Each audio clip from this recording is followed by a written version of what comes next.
Hello, everybody. Welcome to another Sunday Funday. And yes, I'm by myself again. This is mostly just thanks to the weird times in which Megan and me pretty much decided to go and watch this movie. In short, Megan didn't see this with me. And what film is that?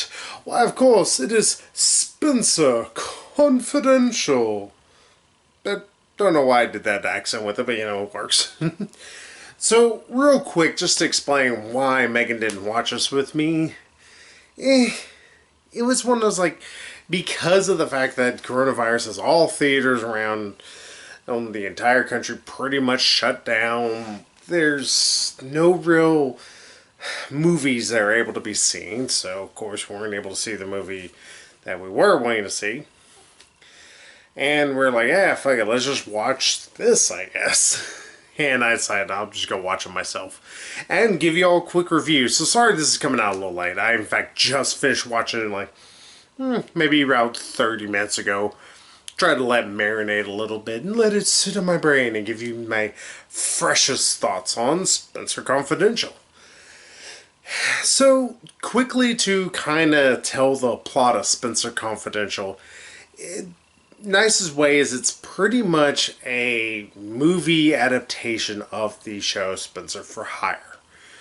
And it's very loosely based on it. The only similarities is the two leads' names. Spenser, played by Mark Wahlberg, and of course Hawk, played... the best way to describe him is it's a dad from Us, and also M'Baka, I believe is his name. The white gorilla from Black Panther. That's the character's name, if I'm not mistaken. Why he's called the White Gorilla, I don't know, considering he's black. And for lack of a better way to describe it, this is all about them trying to solve a murder, or pretty much an apparent suicide murder thing that happened between a supposedly good cop and a cop that Spenser has a past with. And the best way to say how good or bad this movie is it's a very much mixed bag. None of it is ever egregiously bad.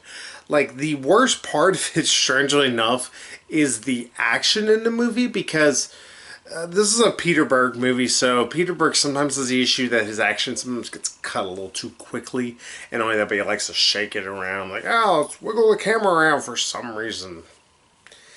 And because of that, the action that is in the movie is not particularly great, none of it is super compelling, and on top of everything, if you think this is an action film, no, it's first and foremost, it's more of a mystery crime thriller. Though the entire premise of it can be figured out pretty quickly. If you have watched any major crime movies ever, or any mysteries, you're probably going to be able to deduce this one yourself without too much help. And also probably fairly early on. So realistically, what this movie has to pretty much hold itself together with is a combination of Marky Mark's charisma and also his own acting chops and comedy, and the dad from Us's acting chops and comedy. Let me put it this way. The dad from Us, I'm sorry I cannot remember this poor guy's name. He is just as wooden as he was in Us, and just poor of an actor as he was in that. Thankfully in Black Panther, the reason why we were able to overlook that is because he was putting on a silly accent, and on top of everything, a lot of his mannerisms and all that were simply just grunts and pretty much trying to be a badass. Here, he's expected to try and have some kind of weight with some of the things he says, and far too often it feels very weak, and he's the weak link out of both of them. Unfortunately, it's Marky Mark is the better actor out of them. And Marky Mark is good. He's nothing great. He's always had a problem of a bit too much cheesecake. He's just been a little almost too cheesy at times. And here it is kind of very evident in spades. There's some moments where it works fine. There's a lot of moments whenever it's supposed to be very serious and it just doesn't work as well as it should. And on top of everything, another crutch for the entire film is the fact the movie's on a small budget. Like, it obviously was used just to procure some of the main actors. And because of that, there's a lot of things that, one, there's not a whole lot of action going on. Two, whenever we can't have a lot of action, they have to rely on CGI for, like, some slight blood splatter, which is weird because the movie's rated R. It's like, just go a whole hog, who cares? And on top of everything, because of the fact that it's a rated R film that, feels almost like the blood was cut down a bit, it suffers here and there. And the bad thing is, despite saying all of this, despite saying, the acting's not the greatest, it's always a mixed bag. There's some good actors, there's some bad actors. Nothing ever egregiously like the worst thing ever. And the story's kind of ho-hum. In fact, at times it feels like it almost plays fast and loose with its own timeline of events, and just some of it doesn't really fit like it should. And not only that, but it feels like the ending was almost kind of rushed. Like, the whole crux of it is that they're learning that there's dirty cops. Oh, surprise, surprise. They're going to figure that one out really quickly. And they're like, oh, we need to catch these dirty cops, and we're going to beat them all down. It's like, one, I've seen this before. And two, it's just, they just kind of beat him up. In fact, like, Marky Mark, instead of shooting him, says, I'm just going to beat you up, man. And pretty much gets his ass whipped until, like, the last, like, 3 punches where he just cold cocks a dude and just beats him like it's nothing. It's like, well, that was very anticlimactic of a fight. And on top of that, it never feels like it builds up similar to like a movie like Safe with Jason Statham. And I get it, Marky Mark is not a Jason Statham type. But in the same instance, there's quite a bit of Marky Mark getting his ass kind of beat.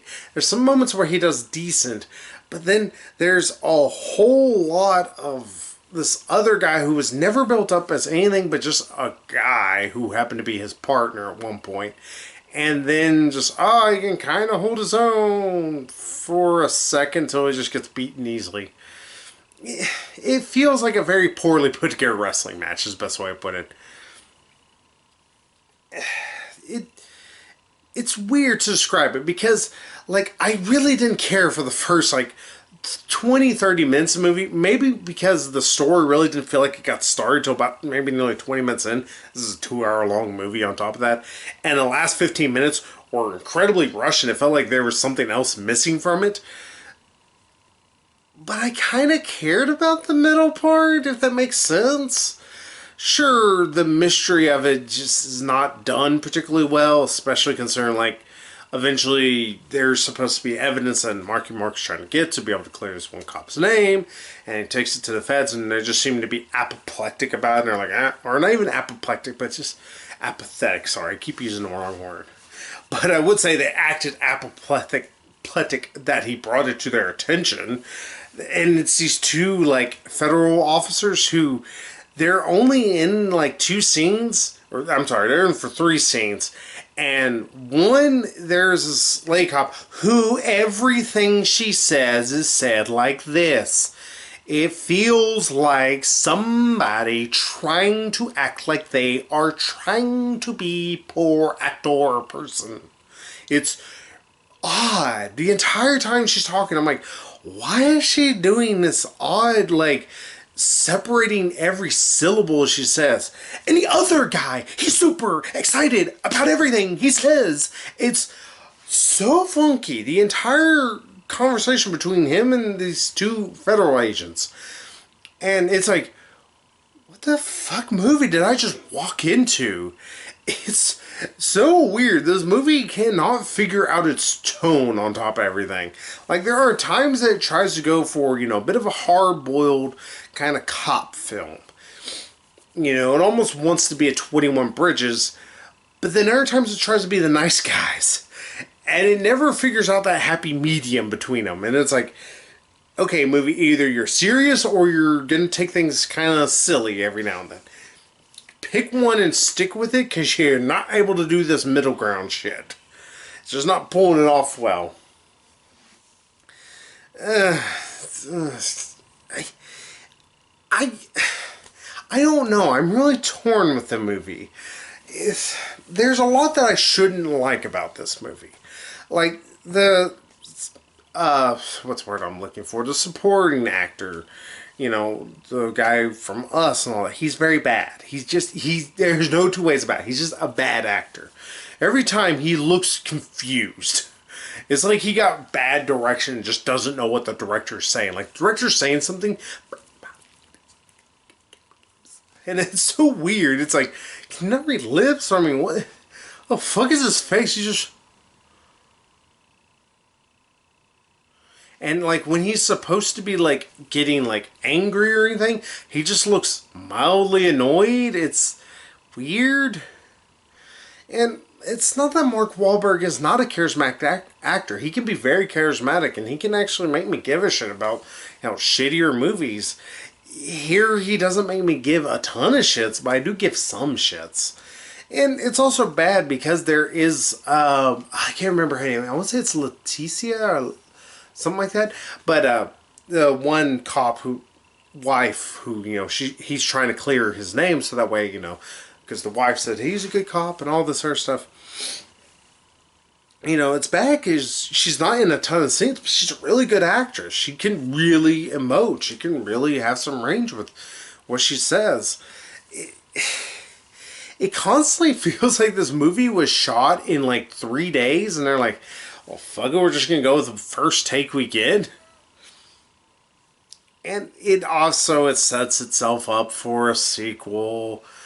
And yeah, that's the best way I can describe it.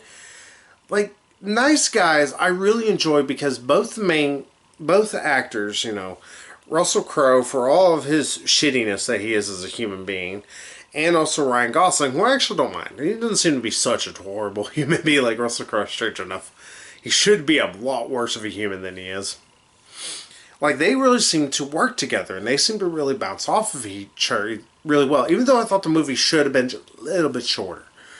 Here, it has the opposite issue of that Mark Wahlberg and the dad from Us just really don't mesh real well together. They don't share enough scenes, I think, together, even though there's very few moments I really buy this guy as, you know, like this big heavy as what they're trying to pretty much portray him as. Like, even though, like, near the end, they're like, oh, well, I put this guy through a fucking wall. That makes him a big badass, right? And it's like, this is the first time I've seen him really kind of get into a fight. It's like, why now? Why are we waiting till the end of this movie till we finally show he can actually whip a little bit of ass? Like, it would have been useful if they had, you know, prior scenes where they showed him, like, maybe helping Mark Wahlberg kind of interrogate a guy. Maybe a guy's kind of getting the better of Mark Wahlberg, and Hawk steps in and kind of whips his ass a bit and kind of shows off his own fighting prowess and all that. I don't know, anything like that, but again, it feels like this movie kind of got written in like 3 days, shot in the same amount of time, and then they're like, oh shit, we kind of didn't do this real well. Oh, well, send it to print. Like, I kind of see now why this movie originally, if I'm not mistaken, we were seeing trailers for it in the theater, and they were like, oh, it's going to be coming to theater. And I was like, well, that looks like a movie we'll probably end up missing, because fuck it, I don't care. And then it just kind of came straight to Netflix whenever the coronavirus hit, and it kind of very quietly came to Netflix. I was like, oh, I thought that was supposed to be in theaters. I guess it was a Netflix original. Sorta is. And again, this is kind of my issue with Netflix originals. It's just, it's not a horrible movie, but it is a wildly worthless movie, is the best way to describe it. I would not say this is up there with one of the worst things that I have seen this year. I've seen, God knows, a lot worse. Nothing about this aggravated me, which I can say is a positive. But none of it really gripped me. Nothing really ever pulled me fully into the story. I never gave a whole lot of fucks about what was going on. I gave just the bare minimum amount of fucks. And again, it doesn't help that it's just like there's certain scenes that just don't flow as well in together as I really feel like they should. There's some scenes that just kind of end just randomly, kind of abruptly. Some stuff feels like it should be better explained than it is. Some stuff feels like it's explained way too much. And not only that, but the mystery's just not as interesting as it should be. But despite that, I can't say none of this is the worst ever. There's far worse, comedy crime thrillers in a way. But there's a lot better. Obviously, this is trying to be 48 Hours. This is trying to be a Nice Guys. It's something, it's like, these are two kind of different dudes are having to work together and solve crimes. Yeah. The best thing I can say about this, if you're quarantined right now and you want something to watch, you can put it on the 28th movie you might watch in your Netflix queue. Go watch The Office again instead. You're not going to feel like you lost your time watching this movie, but I don't feel like you're going to feel like this is something particularly important to you. This isn't going to be a movie that's going to change anybody's lives. This is just the same kind of bland movie you would expect Netflix to use to fill out a queue to make it seem like, we got so many Netflix originals. We got Lost in Space Season 2, Altered Carbon, Confidential, if you want to watch something shitty. Yeah. I don't know how else to describe it. It's like, this should have been at the very least, it should have been like a little bit more tightly written, a little bit shorter as well, because it's a movie that feels like it kind of drags its heels a little too long. But I can't hate the middle part, which is weird. Like, the middle of this movie really kind of pulled me in for a bit. I think it's just because of Marky Mark. He was actually kind of enjoyable to watch. I actually was curious about him and his sort of strange girlfriend. But I couldn't give a fuck about much else that was going on around him. Like I said, it's not an interesting film, all things considered, outside of Marky Mark's character. And Marky Mark's character is fine, but it's nothing you're going to remember the movie about. Honestly, by the time I expect tomorrow to roll around, part of the reason why I wanted to go ahead and do this review is I don't think I'm going to remember the movie all that much. It's a kind of forgettable piece of shit you just turn on because you have nothing else to fucking do right now. It's like, I fucked my wife 12 times and I've watched everything on Netflix except this. Fuck it. Or fucked your husband, who knows? Men are allowed to watch whatever. And that's another thing. It's like, I don't think nobody's gonna be able to drag their girlfriend or wife to want to watch this, except for the fact that Marky Mark is in it and he's kind of cute-ish here and there, but there's a lot of just lame bits with him. It's the best thing I can say. There's nothing that's going to drive anybody to want to watch this film, except for the fact it's new and there's nothing else to fucking do. That's the only positive the movie has going for it right now. But hey, I guess I actually need to give a score for this kind of bleh movie. I can't give it something terrible, because, it's not a Great Old Hands. It's not Sonic the Hedgehog. It's not Jay and Silent Bob Reboot. It's better than them, but it's not miles better. It's kind of like a 4. It seems really like a higher kind of score than almost I want to give it, but to be fair, I can't say that there's anything egregiously bad about the movie. Just there's nothing really fucking good about it either. It's kind of a middle of the road thing you turn on and you're gonna forget you even have it on half the time. Like hell, I was trying to sit there and watch it, but half the time I was just sitting there or chatting with Megan on Facebook instead, and I was like, I'd rather do that right now. One, I love and talk. I love to talk with her, and two, this movie's kind of dull. But it's a passable way to kill some time. You want to throw it on while you're playing a game for the 80th time because you're stuck at home. Have at it. But if you want something good, go watch Nice Guys. Go watch 21 Bridges. Go watch 48 Hours. I think that's even on Netflix right now. Go watch any of those. Those are a much better buddy cop film. Or buddy cop, I guess is the best way to put it. You know, mystery kind of movie. They're much better. Watch Kiss Kiss Bang Bang. If I can go say another good Shane Black film. Oh, go watch Lethal Weapon. This is going to be the exact same movie that everybody's going to say, oh yeah, I did watch that, and forget it the next day.